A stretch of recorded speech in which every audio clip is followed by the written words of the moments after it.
Good evening guys. So, this is my first vlog kasi sisimulan ko na ang pag-vlog kasi wala naman ako magkakasa buhay. And don't mind my face. Yes, I have a lot of pimples but I'm you know. And then, ayun, ini-enjoy ko lang tong vlog na to kasi nga magpapagupit ako bukas. Then, sana is babagay sa akin yung gupit na ipapagupit ko. Kasi may nakita ako sa TikTok ay na ang gupit is yung fresh cut. Ngayon, ito yan, babawasan dito, tapos parang basta kung ano na yun, makikita nyo bukas yun. And hopefully is na babagay sa akin yung gupit. Then, good night!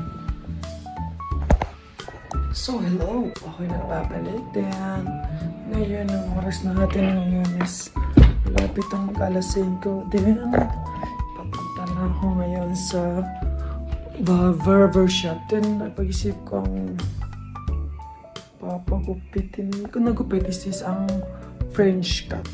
Ito siya. Well, and sana bumagay sa akin yung gupit na yun. Then, ayun lang, papunta na ako. So, nandito tayo ngayon kasi daan papunta sa barber shop.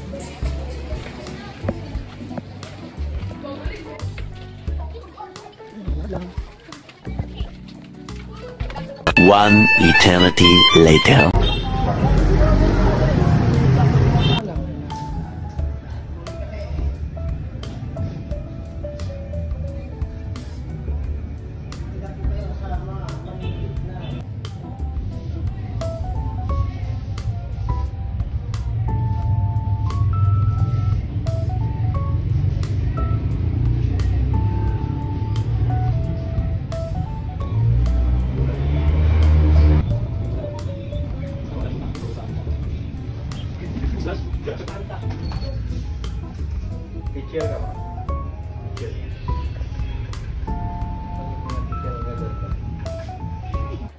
So, hello guys, tapos na ako magkupit. Diba ito yung panggupit ko, diba? Ayan.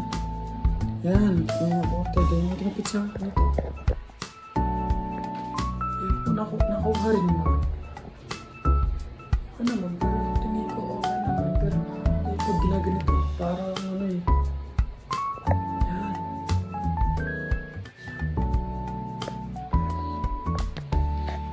See you on my next vlog.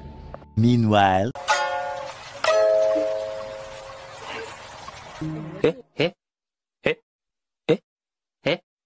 Eh?